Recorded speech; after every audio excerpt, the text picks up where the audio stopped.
I got hired to work at a daycare. The boss just gave me a horrifying list of rules. When I got hired to babysit at the Gold Garden Daycare for $40 an hour, I thought it was the perfect job. I just never could have imagined the horrifying secret this place was hiding. It all started this morning, when an unfamiliar car pulled into the parking lot.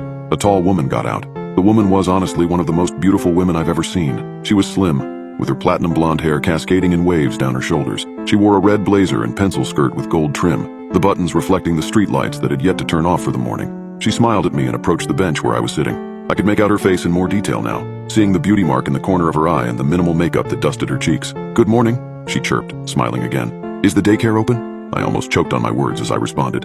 "It'll be open as soon as the owner gets here." "That's good to hear. I have work. Would you mind keeping an eye on my son until the place opens up? I'll arrange everything properly when I come back to pick him up. Payment and all that."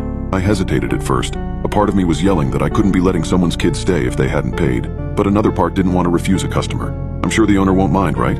"That's fine," I told her finally. I didn't know it yet, but this decision would soon become the biggest mistake of my entire life. The woman smiled kindly and turned back to her car. "Doyle, come here, meet the nice daycare boy."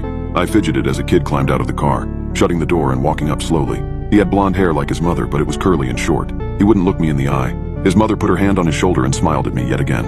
"This is Doyle. He's 3, I hope that's okay." "It is, don't worry," I reassured the woman. She patted her son on the head. "I'm glad. I've got to be going, but thank you very much. I'll be back this afternoon to make arrangements, okay?" "Sounds good." The woman crouched down next to her son. "Be good for the daycare people, okay? Mama will be back this afternoon." Doyle could barely look at his mother either, but he nodded, and the woman strode back to her car before driving off. I turned my attention to Doyle. He sat down on the bench looking down at his hands and not saying a word to me. "I'm Jack. Nice to meet you, Doyle," I said to him, trying to be friendly. Doyle didn't say a word in response. Trepidation crept up my spine, but I sat next to him on the bench. I stared into his eyes for a moment and it just felt off. It felt like something was wrong about the boy, but I brushed it off. "Have you ever been to daycare before?" I asked. Still nothing. He didn't look at me or even make a single noise. I decided I should wait for the owner to get here and open up before I talked to him again. Thankfully, I didn't have to sit in silence for long. The owner's silver old car arrived in the parking lot. The gentle old woman hobbled out of the car, clutching her purse and taking out the keys. I got up and hurried over to her car to help her. "Mrs. Garcia, here, I'll unlock the building. I hope it's okay, but I let a woman leave her son here. She said she'd make the arrangements when she came back to pick him up," I explained as I took the keys. I didn't realize until I was done that I hadn't let her get a word out. Mrs. Garcia smiled up at me regardless. "That's fine, boy. Thank you for opening up." I was overcome with a wash of relief as I went up to the front doors to unlock them. Doyle got up behind me and waddled inside, sitting down in a beanbag chair and still refusing to look at me. Other than Doyle just sitting there a little creepily, opening went smoothly, and other parents with their children started arriving along with the other attendants. Everything was normal until Doyle walked up to me. Mister?" he asked. His voice was weirdly scratchy for a 3-year-old. He sounded eerily like he'd been breathing in smoke. I crouched down in front of him, smiling. "My name is Jack. How can I help you? Are you hungry?" Doyle nodded, still refusing to look me in the eye. I got up and retrieved some crackers and applesauce for him. When I came back, Doyle was gone. Confused, I looked around trying to spot the curly blonde boy among the other kids, but I couldn't find him. I started to get a little worried that he ran out the door or something. Then I heard something behind me. I turned around and saw Doyle standing on a table, staring directly at me. I blinked. Doyle was on the floor again, right in front of me, back to not looking right at me. He reached up, his short arms unable to reach the crackers and applesauce in my hands. Shaking my head, I handed him the snacks, trying to make sense of what I just saw. Doyle plopped down at one of the chairs and started eating. I decided I had to have just been seeing things. Maybe I had gotten up too early and I was sleep deprived. If that really happened, someone else would have seen it. I should take tomorrow off if it happens again. And it did. Doyle approached me again with his trash and held it up to me. As soon as I took it, he lifted his head slightly and spoke. "I'm still hungry." His scratchy voice grew horrifyingly deep with those 3 words. I looked around at the other kids in attendance. Everyone else was playing with each other or reading. No one seemed to have heard that. So once again, I decided I was just tired. I was definitely going to be taking tomorrow off though. "You'll have to wait until lunch." "Sorry, Doyle," I told him politely, taking his trash. I could barely see his face through his thick mop of hair, but I could tell he was frowning. "But I'm hungry now," he said. His voice was normal again now. At least it was no longer as deep as an adult man's. I mentally prepared myself to need to bargain with the kid.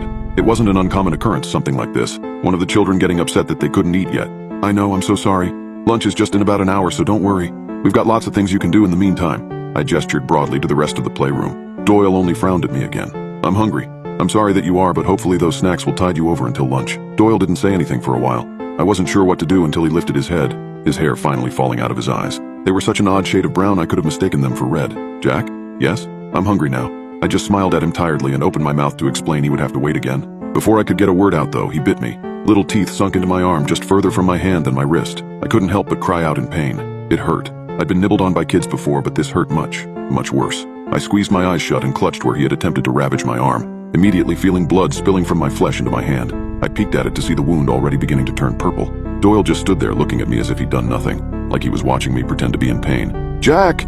One of my coworkers rushed over, grabbing my arm and seeing why I was making such a fuss. Oh no. Human bites can get infected bad. I'll take you to the hospital. I'll just treat it myself," I started to tell her weakly, but the pain was too much.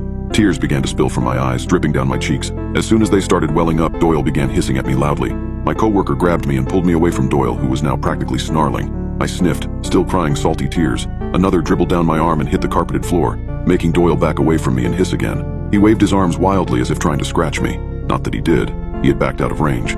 The bite mark on my arm was only throbbing with more and more pain by the second. The purplish bruise and redness were starting to spread as I was rushed to the car and soon the hospital. I could do nothing but watch the pain shoot through my arm, colors spreading, blood dripping, bite marks seeming to grow deeper and darker the longer I stared at it. We had reached the hospital in good time, but the waiting game was killing me. The pain was completely unbearable. The bruising was covering almost my entire arm at that point, and the bite marks were so deep it felt as if he had bitten right through the whole thing. My veins pulsed and seemed to shriek in pain right alongside every other molecule in my arm. Finally, I was brought to a doctor. The man in his lab coat took one glance at my arm and announced I needed surgery immediately. I don't remember much between that and when I woke up afterward. I was drugged very quickly, put on so many painkillers it felt like even my brain had gone numb. And when I opened my eyes again, I still had a hard time moving. That same doctor joined me in my hospital room not long after I awoke. He smiled at me from where he stood at the foot of the bed. "Don't worry, I understand. It happens to the best of us." Unsure what he was talking about, I just blinked a few times. The doctor's gaze shifted down at my injured arm, which I still couldn't feel. I mustered up the energy to turn my head and look at the wound. But the painkillers weren't the reason I had no sensation in my arm. That was because it was gone. I could do little more than make a noise of shock. The doctor just shook his head. "So sorry about the hospital bills, but I'll be paying for your prosthetic personally." I managed to turn my head back to face him directly.